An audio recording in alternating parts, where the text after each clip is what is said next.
कोणतं तुम्ही जे आहे ना याचं कशाचं हो याचं ते लिहा तुम्ही फक्त जे ट्युटोरियल आहेत ना ते लिहू नका कारण हो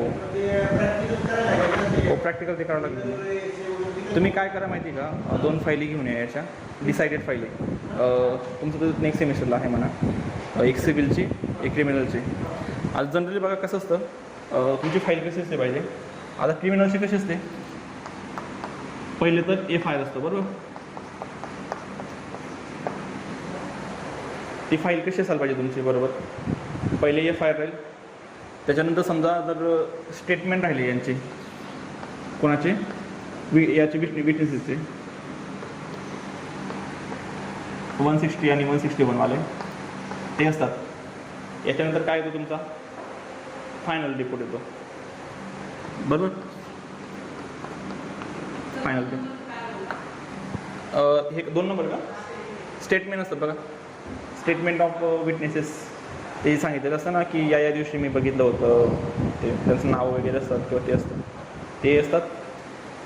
नंतर फायनल रिपोर्ट असतो 173 वाला. त्याच्यानंतर मग चार्जेस असतात याला चार्जशीट पण म्हणतात फायनल रिपोर्टला चार्जशीट.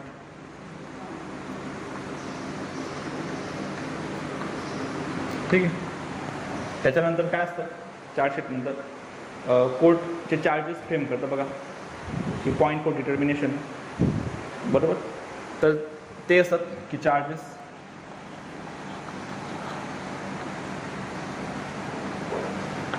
याच्यानंतर आर्ग्युमेंट असतात एव्हिडन्सेस वगैरे. आर्ग्युमेंट कोणाचे डिफेन्सचे पहिले प्रॉसिक्युशनचे नंतर डिफेन्सचे आर्ग्युमेंट्स.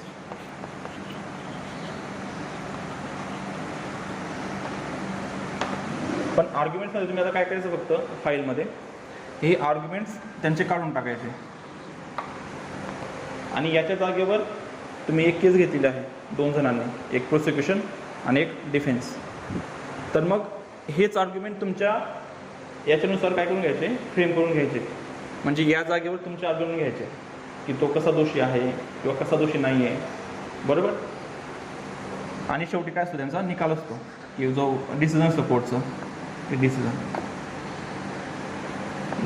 मग याच्यामध्ये बऱ्याच गोष्टी असतात की समजा आता अरेस्ट पंचनामा राहिला अरेस्ट मेमोरंडम बोलतो आपण मेमोरंडम ऑफ अरेस्ट. नंतर तुमचं सीझर रिपोर्ट असतो एखादी गोष्ट सीज केली असेल तर त्याचा रिपोर्ट असतो किंवा त्याच्यानंतर समजा मेडिकल रिपोर्ट असेल किंवा तर समजा आता डेथ झाली असेल 302 तर इंक्वेस्ट पंचनामा असतो.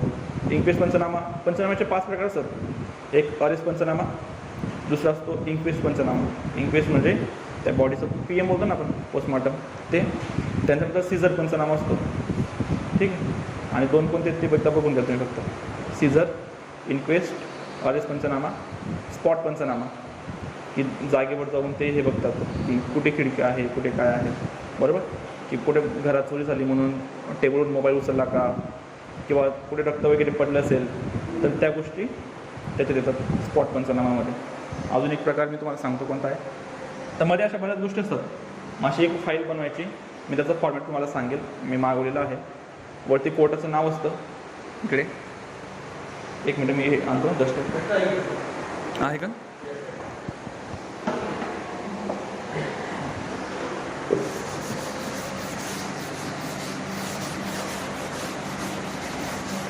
ही फाईल पहिली असते की ज्याच्यावर तुमचं नाव येतं स्टुडंट ॲडव्होकेट म्हणून. आता बघा इथं काय असतं कोर्टाचं नाव येतं इन द कोर्ट ऑफ असं ते तुम्हाला फाईलवर दिसेल बरोबर ठीक आहे. त्याच्यानंतर इकडे काय असतो तुमचं इथं एक्झिबिट नंबर असतो. एक्झिबिट काय असतं की कोर्टाचे डॉक्युमेंट तुम्ही देत आहे तर त्याला एक एक्झिबिट नंबर पडतो. म्हणजे ज्यावेळेस आर्ग्युमेंटमध्ये किंवा डिसिजनमध्ये ज्यावेळेस ते रेकॉर्डला येतं किंवा ते आपण कसं बघतो की एंट्री नंबर 1 एंट्री नंबर 2 आपण ऑफिशियलला देतो त्याप्रमाणे कोर्टात एक्झिबिट नंबर असतात. तर ते एक्झिबिट नंबर इथं असतो एक्झिबिट नंबर. आणि इथं केसचा नंबर असतो किंवा केसचा नंबर वरती असतो एक्झिबिट नंबर खाली असतो ठीक आहे. तर ते हो निशाणी नंबर 5 निशाणी नंबर 5 म्हणजे ते इंजंक्शनचं असतं बघा प्रत्येक ठिकाणी हो सेचं असतो किंवा ते असतं. त्याच्यानंतर इथं पार्टीची नावं असतात वर्सेस इथं तर स्टेटचं नाव येतं, बरोबर. स्टेटचं नाव काय येतं क्रिमिनलमध्ये, की क्रिमिनल केसेस अशा कन्सिडर केल्या जातात की त्या सोसायटीच्या विरुद्ध झालेल्या आहेत, बरोबर. मग त्याच्यामुळे state of Maharashtra through police officer आणि त्याच्याखाली पोलीस स्टेशनचं नाव आणि त्याच्याखाली ॲक्युज असतो. त्याच्यानंतर इथं खाली काय असतं की offence punishable under section 379 of Indian Pinal code इथं. आणि इथं असतं अपिअरन्सेस, म्हणजे ही तुम्हाला फाईलला दिसेल, फक्त मी तुम्हाला सहज सांगतोय म्हणून. इथं काय असतं अपिअरन्सेस. मग इथं तुमची नावं असतात की मिस्टर असेल, mister Suryavanshi sir, student advocate for the prosecution किंवा असिस्टंट पब्लिक प्रोसिक्युशन त्या जागेवर. आणि खाली डिफेन्ससाठी म्हणजे तुमचा एखादी जो पार्टनर असेल त्या बाबतीत तुमचं त्या नाव असतं, ठीक आहे. तर पुढे फक्त स्टुडंट ॲडव्होकेट, खाली स्टुडंट ॲडव्होकेट. आर्ग्युमेंटला पण सेम असतं, फक्त खाली आपण आर्ग्युमेंटचे फ्रेम करायचे. तुम्हाला कळेल लगेच फाईल बघताच, एवढं काही कठीण नाही आहे. फक्त ते आपले आर्ग्युमेंट असतात ते कसे फ्रेम करायचे, किंवा यांच्यानंतर मग तुम्ही त्या पॉईंटला कसं हे करणार, कॉन्ट्राडिक्ट करणार. समजा आता एखादी केस राहिली 302ची, त्याच्यामध्ये काय फाईल कोर्टात मिळते मॅडम, कोर्टात याला भेटते ना कोर्टात. आपण सर्टिफाईड कॉपी घेऊन घेतो त्यांच्या रेकॉर्ड रूममधून, पुण्याच्या पूर्ण फाईल भेटून जाते. हो, पुण्याच्या पूर्ण फाईल नाही ना. मग एक काम करा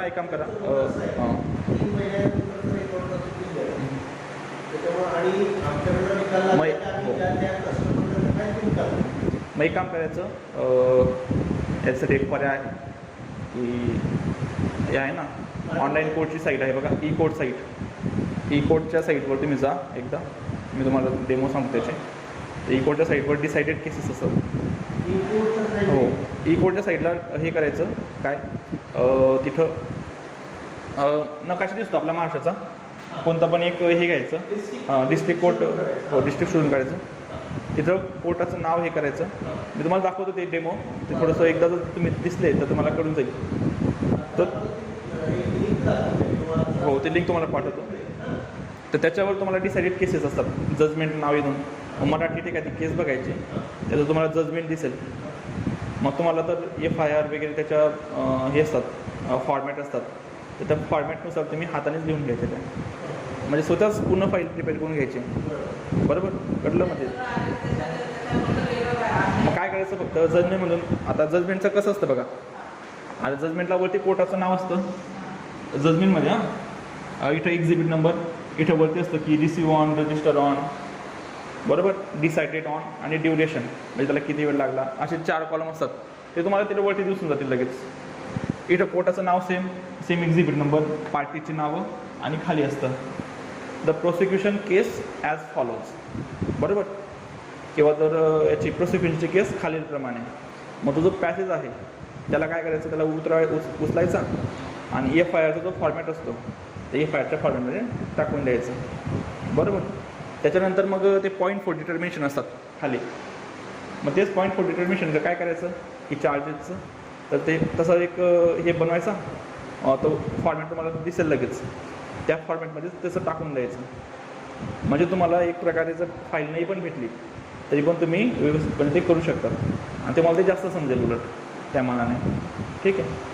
तर ते झालं तुमचं हे फाईलचं. आणि प्रेझेंट काय करायचं आहे, फक्त जी फाईल तर सबमिट झाली. प्रेझेंट फक्त तुम्ही आता समजा 302ची केस घेतली तुम्ही दोघांनी, तिथं डाईन डिक्लेरेशन असेल त्या बाईचं. आता मग हे यांनी प्रोसिक्युशनची बाजी घेतलेली आहे आणि यांनी सांगितलं की आमच्याकडे डाईन डिक्लेरेशन आहे आणि त्याच्यामध्ये त्या बाईने असं असं सांगितलं होतं. आणि ते काल तुम्हाला जे सांगितलं की कॉरॉबरेशन आणि कॉन्ट्राडिक्शन. जसं कॉन्ट्राडिक्शन जर राहिलं तर ते काय करतं, ती बाजू हलकी करतं. आणि कॉरॉबरेशन असेल म्हणजे संगत जुळणारं असेल तर ती गोष्ट काय करते, त्याची एव्हिडन्शियल व्हॅल्यू वाढवते, बरोबर. तर मग डिफेन्सला काय करावं लागतं, कॉन्ट्राडिक्ट करावं लागतं. आता समजा एखादी व्यक्ती असेल, विटनेस म्हणून आला, बरोबर, एखाद्या केसमध्ये विटनेस म्हणून आला आणि तो सांगतो आहे की हां मी या वेळेस हा जो व्यक्ती आहे हे नावाचा व्यक्ती त्याला चोरी करताना बघितलं होतं. आता ही काय झाली तुमची ओरल टेस्टिमनी झाली, कोर्टात त्याने शपथेवर घेतलेली आहे. त्याच्यानंतर काय होईल, क्रॉस एक्झामिनेशन होईल. जर क्रॉस एक्झामिनेशनमध्ये तो जर अफर्म राहिला की नाही याने चोरी केलेली आहे, मी याला बघितलं होतं, बरोबर, मग त्याची एव्हिडन्सची व्हॅल्यू काय झाली, वाढून गेली. पण त्याची एव्हिडन्सची व्हॅल्यू जर कमी करायची असेल तुम्हाला, म्हणजे ॲज अ डिफेन्स म्हणून, आता यांनी जर विटनेस आलेला आहे, क्रॉस एक्झामिनेशन तुम्ही घेणार त्याची, बरोबर, त्याची व्हॅल्यू कमी करायची आहे, मग तुम्ही कशी करणार, एक तर त्याला कॉन्ट्राडिक्ट करावं लागेल 157 खाली, बरोबर.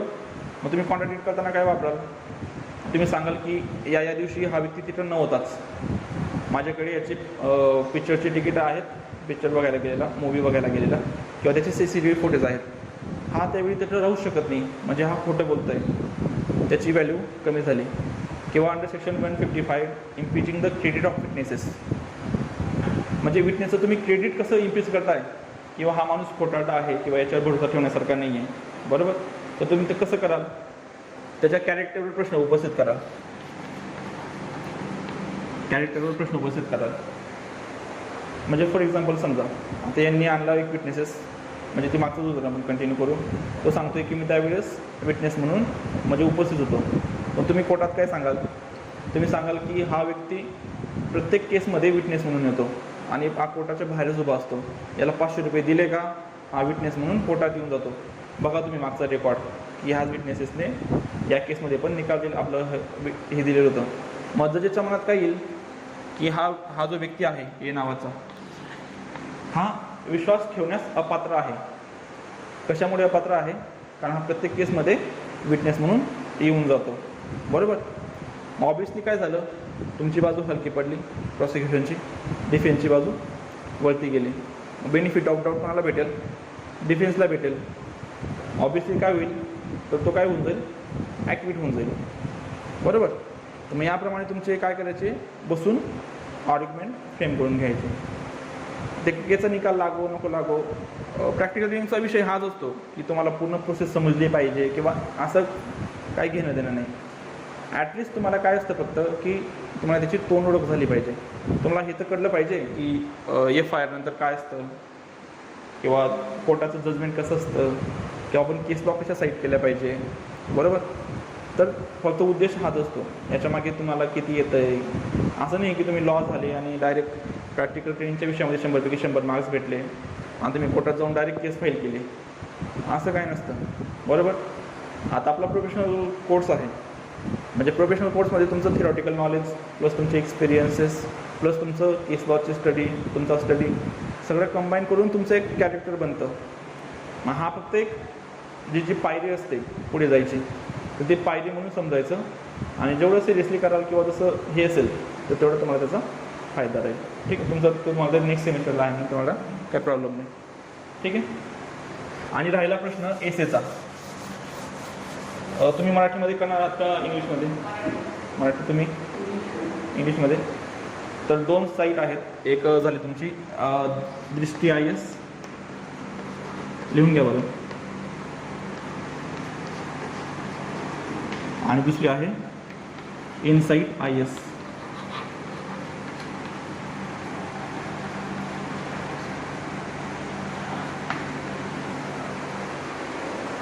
याच्यामध्ये तुम्हाला ज्या करंट हे असतात टॉपिकचं नाव टाकायचं, त्याच्यापुढे दृष्टी IS हिंदी, तुम्ही हिंदीमधून मराठीमध्ये कन्वर्ट करू शकतात, बरोबर. तर दृष्टी IS असं नाव टाकायचं, बरोबर. त्याच्यापुढे तुम्हाला एक PDF दिसेल, टॉपिकचं नाव टाकून दृष्टी IS असं टाकायचं, तुम्हाला ती PDF भेटून जाईल, बरोबर. हो, गुगलला. आणि इनसाईट IS दोघांचं याचं इंग्लिशमध्ये असतं, याचं दोघींमध्ये असतं, हिंदीमध्ये पण आणि मराठीमध्ये पण. नाही, दोन्ही नाही. आता कसं असतं मॅडम, मराठीत हे फक्त साईट आहेत, या दोघी साईट आहेत.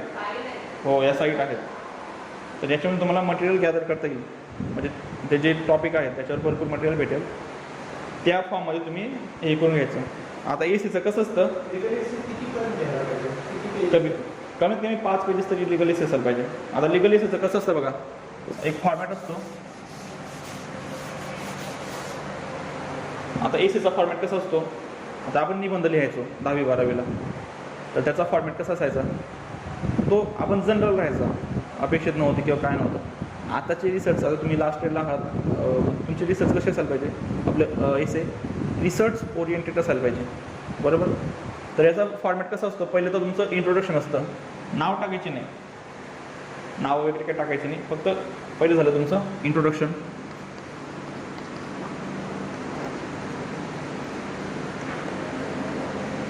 हा तुम्हाला याला पण कामात दिलं ज्युडिशरीला, म्हणजे सेम फॉर्मॅट याला पण वापरायचा.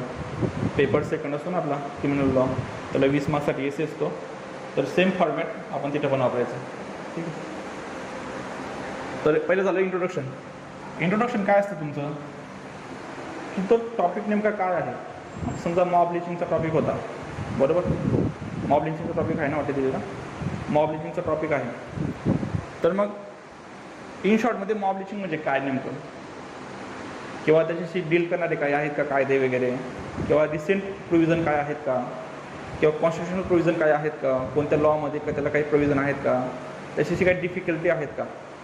अशा 5 ते 6 ओळींमध्ये काय होऊन जातं तुमचं इंट्रोडक्शन होऊन जातं. म्हणजे तुमचं इंट्रोडक्शन असं असलं पाहिजे की तुम्ही तुमच्या टॉपिकमध्ये कोणत्या कोणत्या गोष्टी समाविष्ट करणार आहात किंवा कोणत्या गोष्टी वगळणार आहात, तर ह्या गोष्टी तुमच्या इंट्रोडक्शनमध्ये यायला पाहिजे. एक्झामिनर काय बघतो, फक्त तुमचं इंट्रोडक्शन बघतो, आणि इंट्रोडक्शनमधून कळतं त्याला की मध्ये काय आहे याने लिहिलेलं, कारण नजर मरलेली असते सगळी. आता जर 60 पेपर तुमचे बघतोय किंवा जर 200 पेपर बघतोय, तर त्याला त्या टॉपिकबद्दल सगळ्या माहिती आहे. तो फक्त काय बघतो की तुमचं कीवर्ड्स बघून घेतो, पण इंट्रोडक्शन काय व्यवस्थित बघतो. मग इंट्रोडक्शनमध्ये तुमचं काय असायला पाहिजे की सगळं टॉपिकचा तुमचा एक समरी बोलतो ना, त्याप्रमाणे समरी असायला पाहिजे. त्याच्यानंतर ती कन्सेप्ट काय आहे,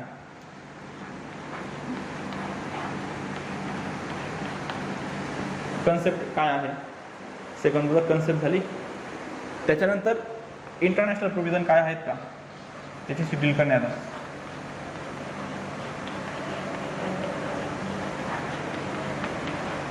इंटरनॅशनल प्रोव्हिजन्स,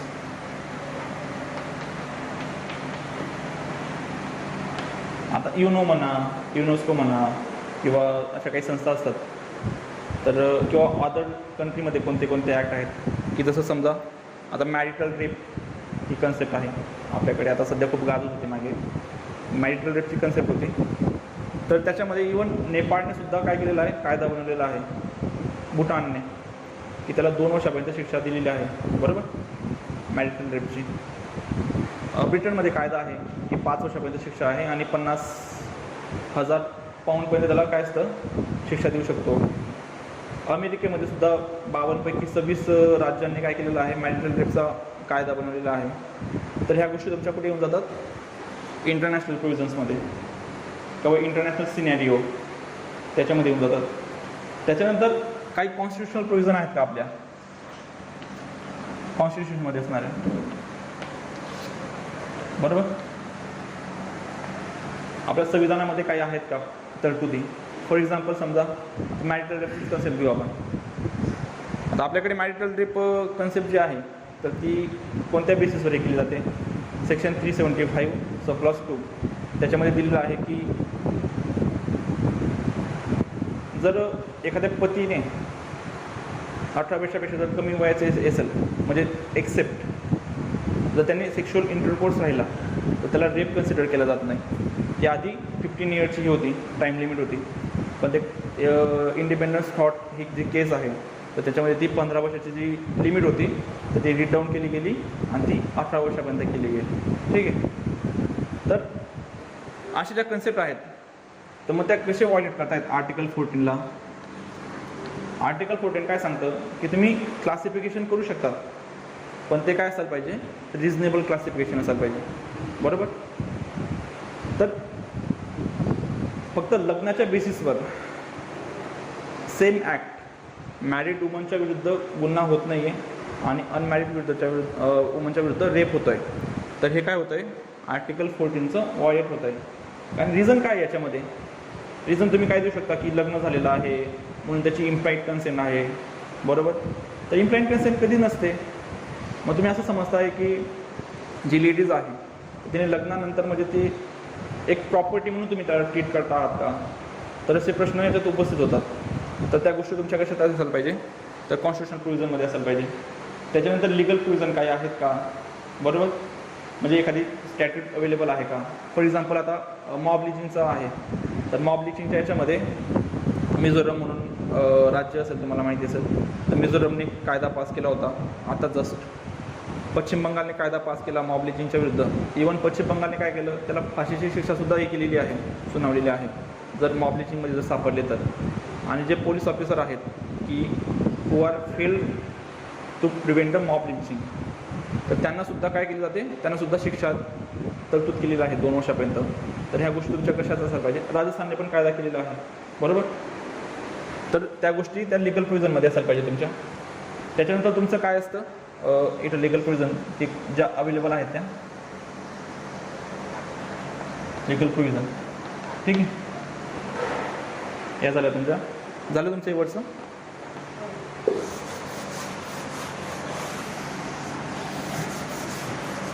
याच्यानंतर सगळ्यात महत्त्वाचं तुमचं भाग याच्यानंतर तुमचा सगळ्यात महत्त्वाचा भाग कोणता येतो, तुमचा सजेशन्स.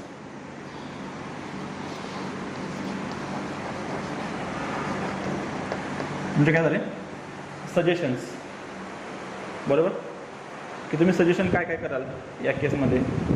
फॉर एक्झाम्पल मॉब लिचिंगचं आहे, मॉब लिचिंगमध्ये सजेशन काय करायचं तुमचे, की एक युनिफॉर्म लॉ असायला पाहिजे की जो पूर्ण देशात डील करेल, बरोबर. ज्या आता मॉब लिचिंगचं कसं असतं की समजा एखाद्या व्यक्तीने जर अपराध केला तर त्याला आयडेंटिफाय करणं खूप सोपं असतं की हां ए व्यक्तीने काय केलं, ए व्यक्तीने गुन्हा केलेला आहे, त्याला आयडेंटिफाय करणं आणि त्याला शिक्षा देणं खूप इझी असतं. पण मॉब लिचिंगमध्ये समजा आता नंबर ऑफ पर्सन आहेत, 50 लोक उपस्थित होते तिथं, त्यांनी एका माणसाला खूप मारहाण केली आणि त्याची डेथ झाली. आता 50 लोकांमधून 10 लोकांनी मारलं असेल, 10 लोक उभे असतील, तर हे आयडेंटिफाय करताना किती प्रॉब्लेम होतो. याच्यामध्ये असं होऊ शकतं की जे उभे होते, बघणारे होते, त्यांना पण दोषी केलं जाईल किंवा ज्यांनी मारलं ते मोकळे सुटून जातील. मग अशा वेळेस तुम्ही टेक्नॉलॉजीचा वापर करा की जे फेस रिकग्निशन सिस्टीम आहे आपल्या आधार कार्डने झालेली किंवा जे झालेली, तर तुम्ही त्याचा वापर करू शकता की गर्दीमध्ये कोणते व्यक्ती ॲक्च्युअल क्राईममध्ये पार्टिसिपंट होते, तर तुम्ही त्याचा वापर करा त्या कायद्यामध्ये. हे तुमचे काय झाले, सजेशन झाले. तुमचे सजेशन कसे असले पाहिजे, जेन्युइन असले पाहिजे आणि जे कंटेम्पररी इश्यूज आहेत तर त्याच्याशी रिलेटेड असणारे पाहिजे, बरोबर. मॅरिटल रेप पेपरचं का लास्ट इयरला का फर्स्ट इयरला, मग तुम्ही लेक्चर नंतर भेटा ना सर.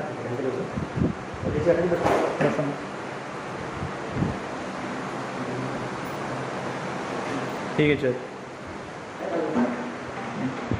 हां मी काय सांगत होतो, मॅरिटल रेपची कन्सेप्ट आहे. हां मॅरिटल रेपच्या कन्सेप्टमध्ये प्रॉब्लेम्स काय आहेत.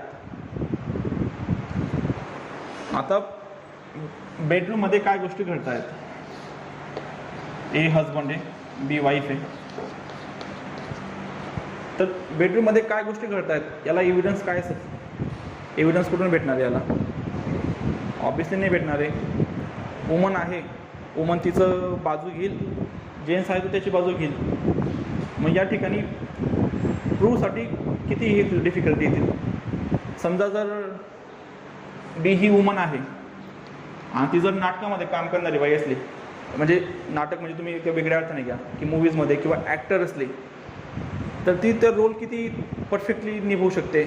आता समोरचा हजबंडची काही चुकी नसेल, बरोबर, तरी पण ते इमोशनली किंवा ते करून समोरच्या व्यक्तीला भाग पाडेल की माझंच कसं खरं आहे, बरोबर. तर ते प्रूव्हसाठी खूप डिफिकल्ट आहे याच्यामध्ये मॅरिटल रेपच्या कन्सेप्टमध्ये.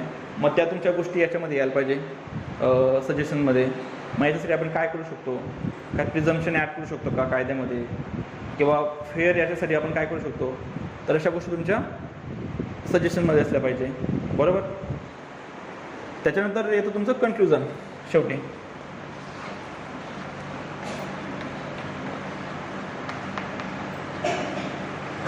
समजा 20 मार्क्सचा IC असेल तर तुमच्या 5 मार्क्स तुमचे कन्क्लुजन आणि 5 मार्क्स तुमचे इंट्रोडक्शन. या दोनच गोष्टी तुमचे 5-5 मार्क्स होऊन जातात. तुमचे सजेशन 5 मार्क्स होऊन जातं आणि उरलेले 5 मार्क्स असतात तुमचे ते मधला जो मटेरियल आहे तर त्याच्याशी रिलेटेड करतात. बरोबर. तर मग तुमचे सजेशन, कन्फ्युजन आणि इंट्रोडक्शन या 3 गोष्टी तुमच्या कशा चांगल्या येत आहे तर या प्रकारे तुम्ही हे करू शकतात. आता कन्क्ल्युजनमध्ये तुम्ही कसं करू शकतात. समजा आता ट्रिपल तलाकचा कायदा आहे. ट्रिपल तलाकच्या याच्यावर एक एसे राहिला. आता ट्रिपल तलाकच्या प्रोविजनमध्ये काय काय आहे की तो जो व्यक्ती आहे त्याला डायरेक्ट अरेस्ट करता येतं. बरोबर. त्याच्यानुसार जी जी वुमन आहे, मुस्लिम वुमन, तर ती काय करू शकते तर मेंटेनन्स पण मागू शकते. पण याच्यामध्ये प्रॅक्टिकल डिफिकल्टी कोणती आहे. समजा आता तुम्ही हजबंडला अरेस्ट केलेला आहे, तो डिटेन केलेला आहे जेलमध्ये, तर तो मेंटेनन्स कसं देऊ शकतो. तो ऑलरेडी जेलमध्ये आहे. तर इथं प्रोसिजरल काय आहे तुमचे प्रोसिजरल डिफिकल्टीज तुमच्या पुढे येत आहे. म्हणजे तुम्ही पॉईंट आउट करून बरोबर त्या कन्फ्युजनमध्ये आणल्या पाहिजे की जरी तो कायदा काय आहे, हां नो डाऊट तो कायदा लोकांच्या भल्यासाठी आहे किंवा त्याच्यामुळे मुस्लिम वुमनचं काय होईल प्रोटेक्शन होईल, पण त्याच्यामध्ये काहीतरी अशा प्रॅक्टिकल डिफिकल्टीज आहेत. फॉर एक्झाम्पल जर एखादी व्यक्ती जेलमध्ये असेल तर तो मेंटेनन्स कसा येईल. बरोबर. तर अशा गोष्टी तुमच्या कन्फ्युजनमध्ये यायला पाहिजे. ठीक. अशा प्रकारे तुमचा तो एसे होऊन जातो एक प्रकारे. आणि समजा जर 20 मार्कचा एसे असेल आणि या फॉर्मॅटमध्ये जर गेला तर तुम्हाला कमीत कमी 17 ते 18 एवढे मार्क्स असतात. पण मध्ये जर तुमचं समजा तुम्ही इंट्रोडक्शनच मिस केलं तर 5 मार्क्स डायरेक्ट तुमचे कट झाले. 15पैकी तुम्हाला किती पडतील 12-11 असे मार्क्स पडतील. बरोबर. तर मग तुम्ही या फॉर्मॅटमध्ये तुमचा लिगल एसे असला पाहिजे.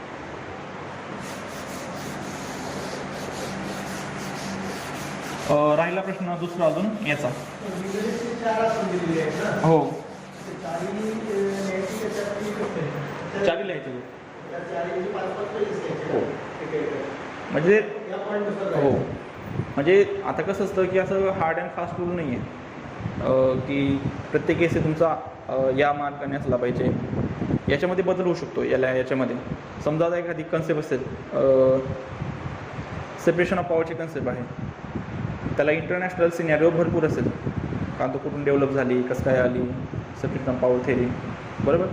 पण एखादी जो ॲट्रॉसिटीज ॲक्ट आहे, ॲट्रॉसिटीज ॲक्ट, तो आला, याच्यात इंटरनॅशनल प्रॉस्पेक्टिव्ह येणारच नाही. बरोबर. म्हणजे तुमचा जो इंटरनॅशनल प्रॉस्पेक्टिव्ह आहे तर तो काय झाला गायब होऊन गेला. बरोबर. आता ॲट्रॉसिटीज आहेत मग त्याच्यात तुमचे दुसरे पॉईंट ॲड होतील. एक रिझन्स, ॲट्रॉसिटीचे रिझन काय आहेत. बरोबर. तर तो पॉईंट होऊन गेला तुमचा की ॲट्रॉसिटीज जास्त का घडत आहेत. मग तो तुमचा पॉईंट काय झाला ॲड होऊन गेला. त्यामुळे असं हार्ड अँड फास्ट स्ट्रक्चर नाही आहे. ह्या ज्या तुम्हाला गोष्टी सांगितल्या ह्या तुमच्या काय असायला पाहिजे कॉमन असायला पाहिजे त्या एसेमध्ये. त्याच्यामध्ये 1-2 गोष्टी जास्त असू शकतात किंवा 1-2 गोष्टी कमी असू शकतात. बरोबर. दुसरा तुमचा अजून आहे की चेंबर ऑब्झर्वेशन. चेंबर ऑब्झर्वेशन आता जनरली काय असतं, चेंबर ऑब्झर्वेशन 20 मार्क्ससाठी सांगितलेलं आहे. तर चेंबर ऑब्झर्वेशनमध्ये काय असतं की क्लायंट येत आहे. बरोबर.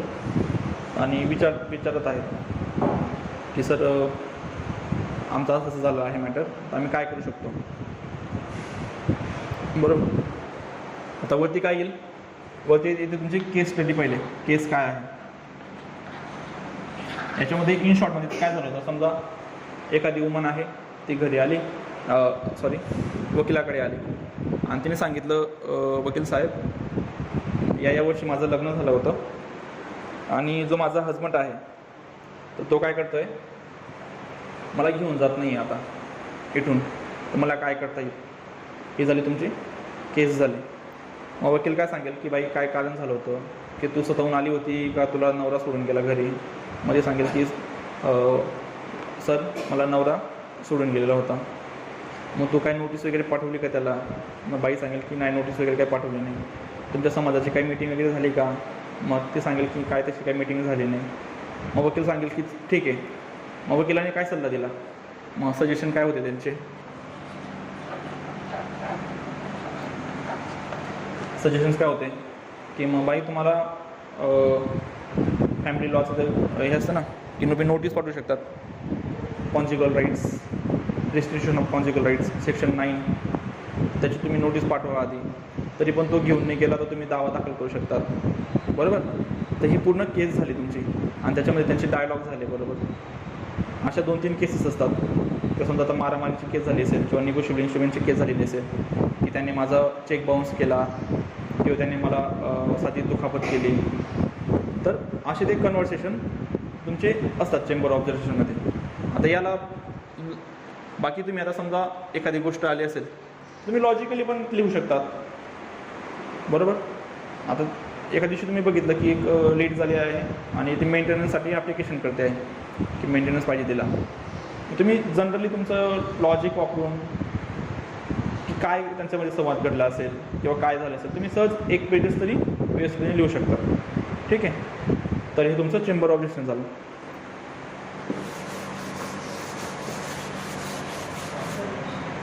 चेंबर ऑब्झर्वेशन, ठीक आहे. आणि नंतर तुमचं कोर्ट ऑब्झर्वेशन 3 नंबरचं.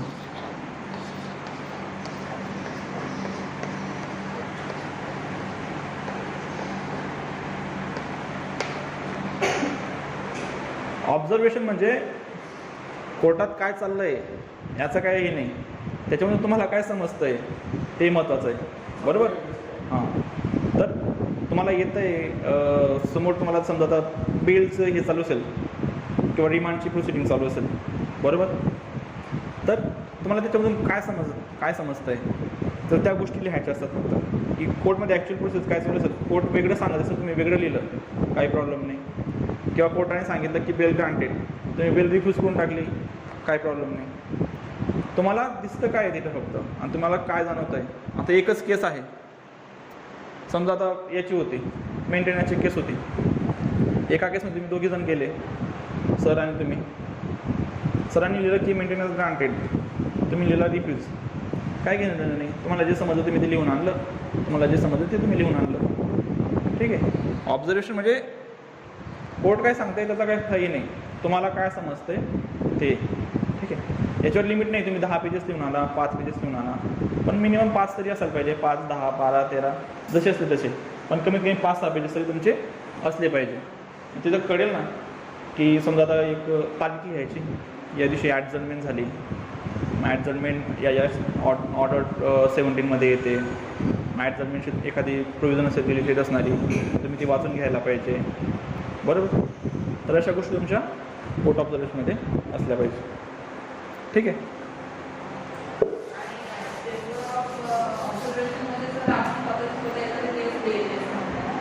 म्हणजे तुम्ही याच्यात गेले चेंबर ऑब्झर्वेशनमध्ये वकिलाकडे आणि तुम्हाला दिसलं की एखादी केस आलेली आहे, मग तुम्ही ते हायपोथेटिकली जसं आपण नाटक लिहितो याप्रमाणे पण तुम्ही डायलॉग बनवू शकतात, बरोबर. मी काल सांगितलं होतं बघा तुम्हाला हे करायला, बाकीचं वाचून यायला वाचलं असेल तुम्ही, ठीक. जसं की 167 ते झालं जे मला आधी सांगितलं होतं. अरेस्टच्या प्रोव्हिजन आहेत. अरेस्टचं बघितलं तुम्ही सेक्शन्स वगैरे. अरेस्ट नाही बघितलं तुम्ही, किती तुम्ही बघितले अरेस्ट बघितलं. जनरली काय आहे की सेक्शन 41 to 60 आणि 149 to 152 तर याच्याशी डील करतात. ह्या प्रोव्हिजन आहेत याच्याशी डील करणार आहे. अरेस्ट कोण कोण करू शकतं. एक जो झाला पोलीस ऑफिसर, अजून प्रायव्हेट पर्सन करू शकतो. अजून म्हणजे इवन तुम्हाला सुद्धा पॉवर आहेत अरेस्ट करायचं. तर पोलीस ऑफिसर एक झाला, हां एक झाला तुमचा प्रायव्हेट पर्सन पण करू शकतो आणि तुमचा मॅजिस्ट्रेट पण करू शकतो अरेस्ट. एक्झिक्युटिव्ह असो किंवा ज्युडिशियल मॅजिस्ट्रेट. CRPC मध्ये 2 प्रकारचे मॅजिस्ट्रेट आहेत. एक एक्झिक्युटिव्ह मॅजिस्ट्रेट. एक्झिक्युटिव्ह कोणते, तहसीलदार, नायब तहसीलदार, प्रांत म्हणा, बरोबर. तर हे कोण आहेत एक्झिक्युटिव्ह मॅजिस्ट्रेट.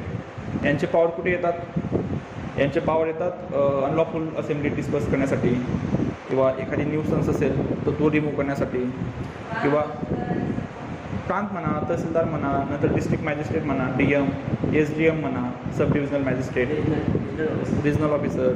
तर ह्या गोष्टी त्याच्यात येतात. यांची कामं काय असतात, यांची कामं अनलॉफुल असेंब्ली डिस्पर्स करणं. त्याप्रमाणे अजून परत एखादी न्यूसन्स असेल की समजा एखाद्या व्यक्तीने काय केलेलं आहे, रस्ता आहे, रस्त्यामध्ये वाळू टाकून दिलेली आहे किंवा विटा ठेवून दिलेल्या आहेत. त्याचं घराचं बांधकाम चालू होतं, त्याला जागा नव्हती, त्याने काय केलं, रस्त्यावर टाकून दिलं. तर तुम्हाला पर्याय काय दिला होता? तुम्ही कोर्टात तर केस नाही करू शकत की त्याच्याविरुद्ध. मग तुम्ही जो एक्झिक्युटिव्ह मॅजिस्ट्रेट आहे तर त्याला सांगेल की हा जो न्यूसन्स आहे याला रिमूव्ह करा. ते येऊन प्रांत वगैरे असेल किंवा तहसीलदार असेल तर तो रिमूव्ह करून टाकेल. किंवा एखाद्याने काय केलेलं आहे, कॅनॉल असतो आपला, त्याच्यात भिंत बांधून घेतली आणि सगळं पाणी त्याच्या शेतात वळवून घेतलं. आता ते आहे तर ते पण रिमूव्ह करायचं काम कोणाचं असतं? एक्झिक्युटिव्ह मॅजिस्ट्रेटचं असतं. इवन बॉन्ड असतात बघा, आपण सिक्युरिटी बॉन्ड असतो की मी आता तुम्ही बघितलं असेल किंवा नाही बघितलं असेल, आता गणपती आले किंवा दिवाळीचं फंक्शन असतील त्यावेळेस गावातील असे काही लोक असतात की ज्यांना पोलीस स्टेशनमधून बोलावा येतो की तुम्ही आमच्याकडे या भेटण्यासाठी. असे लोक की जे दारू पिऊन नेहमीच धिंगाणा घालत असतील, पब्लिक पीस ब्रीच करत असतील, तर अशा लोकांना बोलवलं जातं आणि त्यांच्याकडून लिहून घेतलं जातं की मी या काळामध्ये शांतता ठेवेल. Bond for keeping peace and good behaviour, section 106 of CRPC. बरोबर. किंवा समजा आता एखादी कन्व्हिक्टेड पर्सन असेल, मग त्याच्याकडून पण बॉन्ड घेतला जातो. Bond on peace, keeping peace on conviction. समजा आता अनलॉफुल असेंब्ली 141, त्याच्याखाली जर एखादी गुन्हेगार जर हे झालं असेल, कन्व्हिक्ट झाला असेल, तर त्याला पण काय केलं जातं, त्याचा पण बॉन्ड घेतला जातो. तर ह्या गोष्टी कोण करतं? एक्झिक्युटिव्ह मॅजिस्ट्रेट करतात. ठीक. तर त्याप्रमाणे काय असतं, एक तुमचा झाला प्रायव्हेट पर्सन.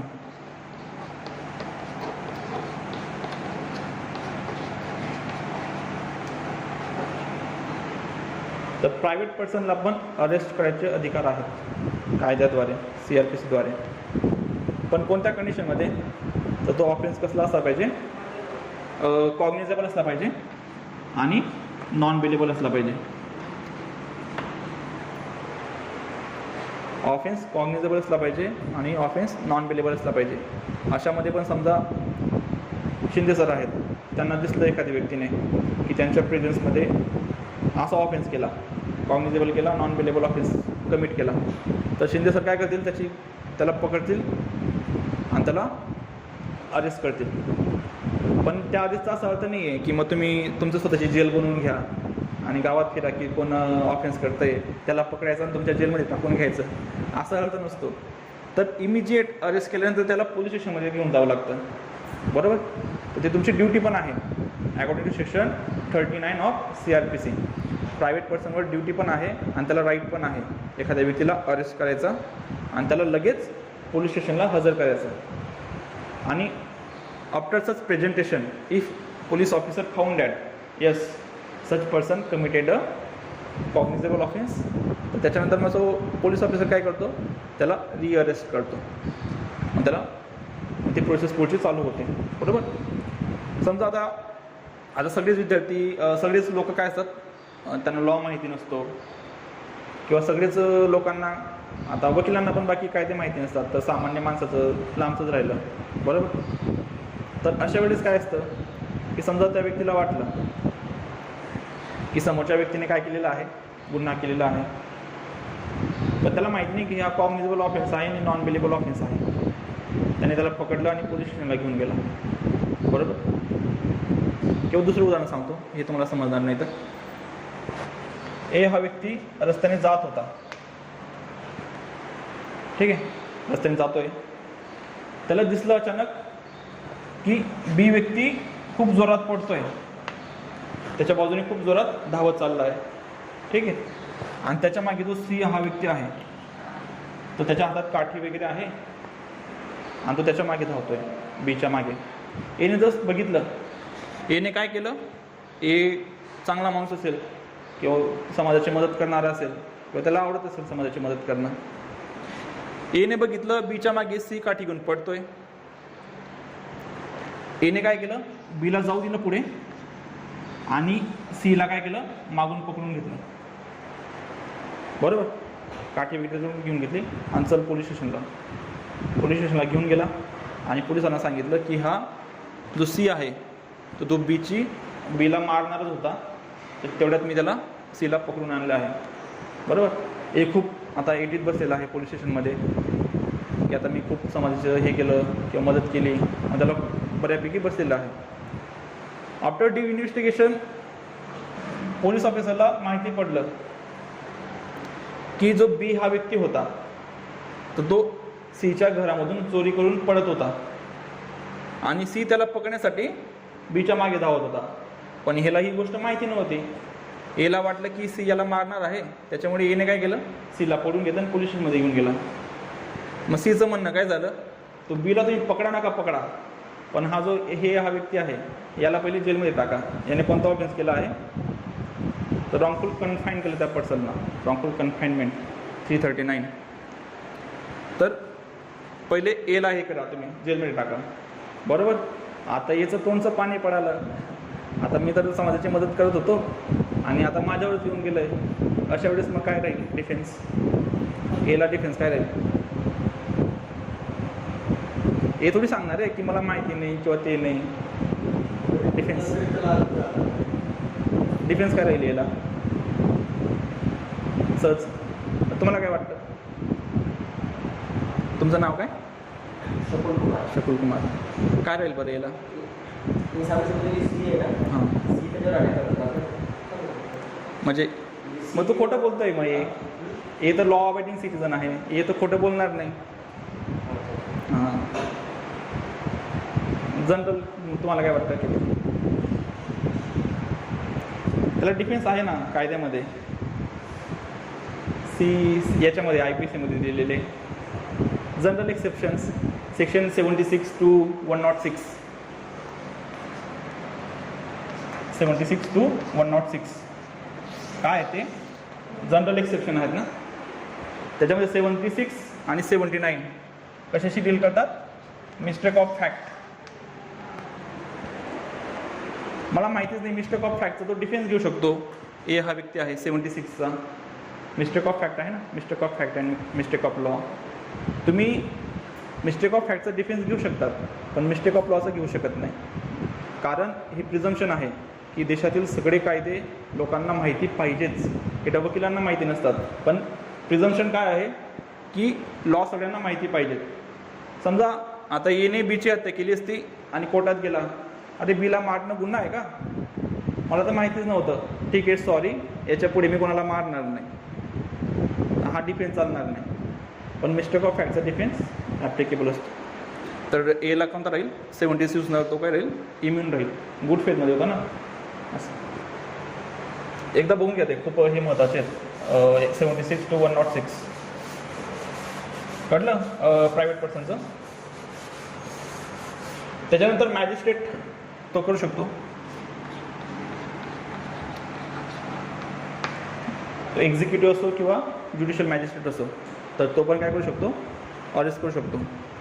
पण त्याला कंडिशन काय आहे की in the presence of his presence if any person committed a non bailable and cognizable offence. त्याला पण सेम प्रिझम्पशन आहे. Under the his jurisdiction. बरोबर. त्याला एक अजून कंडिशन आहे की त्याच्या ज्युरिडिक्शनमध्ये असलं पाहिजे. आणि बाकीच्या ह्या सेम कंडिशन. ज्युरिडिक्शन म्हणजे काय की त्याचा कार्यकक्षा, समजा आता तो मॅजिस्ट्रेट आहे चिपळूणचा, चिपळूणचा जेवढा तो परिसर आहे तर त्याच्यामध्ये त्याला पॉवर असते अरेस्ट करायच्या. पण समजा जर आता चिपळूणचा एक मॅजिस्ट्रेट आहे आणि तो फिरत फिरत खेडला आला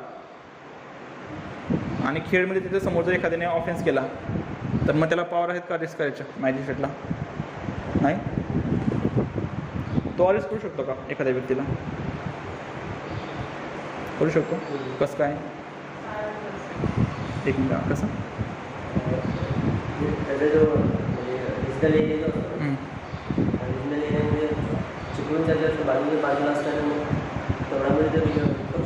तसं प्रोविजन नाही आहे. फक्त विदिन ज्युरिडिक्शन जर असेल तरच तो अरेस्ट करू शकतो ॲज अ मॅजिस्ट्रेट म्हणून. करू शकतो का as a private person? Very good. तो मग ॲज अ प्रायव्हेट पर्सन करू शकतो ना, जर तो याच्यामध्ये नसेल तर. बरोबर आहे, ॲज अ प्रायव्हेट पर्सन म्हणून तो करू शकतो. फॉर एक्झाम्पल समजा आता तुम्ही केंद्र प्रमुख आहात, तुमच्या रिजनमध्ये जर एखादी घटना घडली तर तुम्ही ॲज अ केंद्र प्रमुख म्हणून तुम्ही त्याची तक्रार करू शकतात, बरोबर.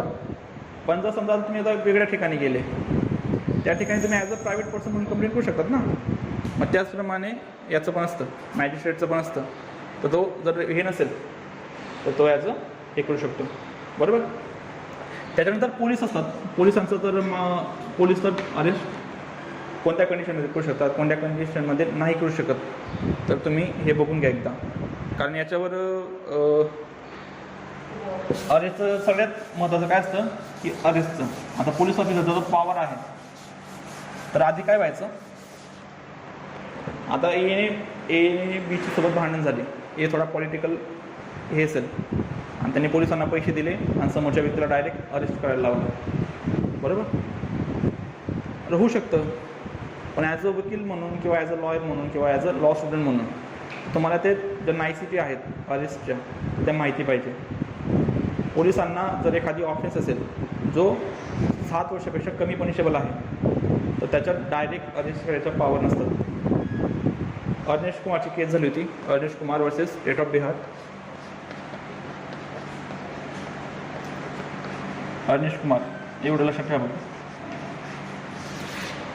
या केसमध्ये काय झालं होतं की ती जी वाईफ होती, जैन समाजाचा होता, त्याच्या वाईफने 498A सर 498A माहिती आहे, क्रुएल्टी टू मॅरिड वुमन, लग्न झालेल्या स्त्रीला क्रूर वागणूक देणे सगळ्यात ज्वलंत हे असतं. तर या 498A खाली काय केलं, गुन्हा नोंद केला. तर याचे सगळे, याची आई, बहीण, बहिणीचा नवरा, बहिणीची सासू, अशा 50-60 लोकांना त्याने काय केलं, आरोपी करून टाकलं, बरोबर. तर मग सगळे फरार व्हावं लागलं, कारण त्याच्यात लगेच अरेस्टची प्रोव्हिजन होती. 498Aला किती पनिशमेंट आहे, फक्त 3 वर्ष पनिशमेंट आहे, बरोबर. पण त्या केसमध्ये सुद्धा सगळ्यांना आरोपी केलं गेलं, सगळे पडत होते, बेल भेटत नव्हती. मग अर्नेश कुमारने सुप्रीम कोर्टात हे दाखल केले आणि सेक्शन 141A तर C हे जे डॉर्मंट प्रोव्हिजन होत्या आधीच्या, तर त्यांना नवीन त्याने काय केलं, रिव्हील केलं त्या केसमध्ये. त्या केसमध्ये कोर्टाने काय सांगितलं, जर एखादी ऑफेन्स 7 इयरपेक्षा काय असेल, लेस पनिशेबल असेल, तर अशा केसमध्ये पोलिसांना पहिले नोटीस द्यावी लागते, ठीक आहे, की तुमच्या विरुद्ध असा गुन्हा रजिस्टर झालेला आहे, तर तुम्ही पोलीस स्टेशनमध्ये या आणि काय करा, तुमचं म्हणणं काय आहे किंवा त्याच्याबद्दल काय आहे, तर तुम्ही हे करा. आणि ह्या ज्या प्रोव्हिजन आहेत 7 इयरपेक्षा जर कमी असतील, तर अशा केसमध्ये त्या मॅन्डेटरी प्रोव्हिजन आहेत, पोलिसांवर त्या बंधनकारक आहेत. And if any police officer Breach such conditions, तर त्याच्याविरुद्ध आपण डिसिप्लिनरी ॲक्शनसुद्धा हे करू शकतो, इनिशिएट करू शकतो, ठीक आहे. 7 वर्षाच्या आत जे ऑफेन्सेस आहेत, तर त्यांना विदाऊट नोटीस अरेस्ट करता येत नाही. पण त्याला पण हे आहेत, काय बोलतात, त्याला एक्सेप्शन आहेत, की समजा जर अशी शक्यता असेल की तो जो व्यक्ती आहे तो पडून जाणार असेल कुठेतरी बाहेर, तर त्याला अरेस्ट करतील. किंवा अशी कंडिशन असेल की तो जर एव्हिडन्सेस आहेत, तर तो काय करू शकतो, डिस्ट्रॉय करू शकतो, तर अशा वेळेस पण त्याला काय करता येईल, अरेस्ट करता येईल. किंवा तो विटनेसेसला थ्रेट आणू शकतो किंवा विक्टीमला तो काही थ्रेट आणू शकतो, तर अशा वेळेस पण काय करता येईल, अरेस्ट करता येईल. सेक्शन 41 तर 60 त्याच्यामध्ये त्याचे अरेस्टेड राईट्स वगैरे आहेत, तर ते तुम्ही एकदा बघून घ्यावे सुचपणे, ठीक आहे. आणि नंतर सेक्शन 149 आहे, 150 आहे, तर त्याच्यामध्ये प्रिव्हेंटिव्ह अरेस्ट ही कन्सेप्ट आहे. प्रिव्हेंटिव्ह अरेस्टची कन्सेप्ट कशी, की गुन्हा घडायच्या आधीच तुम्हाला जर एखादी गोष्ट समजली, तर तुम्ही त्याला प्रिव्हेंटिव्ह अरेस्ट करू शकता. म्हणजे पोलिसांना तो पॉवर आहे प्रिव्हेंटिव्ह अरेस्टचा. समजा आता एखाद्याने काय केलं, शॉपला गेला, हे हा व्यक्ती होता, एखाद्या शॉपला गेला जिथं लोखंडी काय भेटते, घर फोडायचं, ते कुलूप वगैरे तोडायचं, काय हत्यार वगैरे असेल तर ते भेटत असेल. मग तो तिथे गेला आणि त्याने विचारलं की एक तो लोखंडी रॉड आहे तो दे मला. दुकानदाराने सहज विचारलं तो रॉड का पाहिजे तुम्हाला, जो तो सांगतो की आमच्या गावात एक जण असा आहे की ज्याच्या घरी खूप सोनं आणि चांदी ठेवलेली आहे, तर मला वाटतं त्याचं घर फोडतो आणि त्याच्याकडून ते सोनं चांदी घेतो. आता ही गोष्ट त्यांनी पोलिसांना सांगितली, आता गुन्हा घडलेला आहे का, नाही घडलेला आहे, तरी पण त्याला प्रिव्हेंटिव्ह अरेस्ट करता येतं. सेक्शन 149+. ठीक आहे, आज थांबू आपण. काही प्रश्न आहेत का याच्यामध्ये?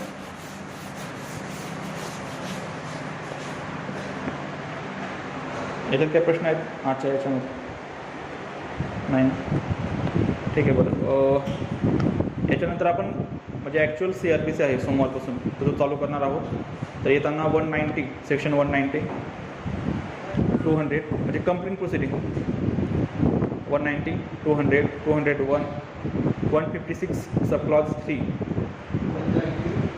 200 201 202 203 ठीक आहे, 204. त्याच्यानंतर 156 सब क्लॉज 3. त्याच्यानंतर सेक्शन 467 ऑनवर्ड्स 467 ऑनवर्ड्स आणि सेक्शन 195 to 200 हे सेक्शन वाचून या. ठीक आहे, तर हे सेक्शन आपण पुढच्या लेक्चरला घेणार आहोत. हे फक्त रिव्हिजन होतं मागचं, मागे शिकवलेलं.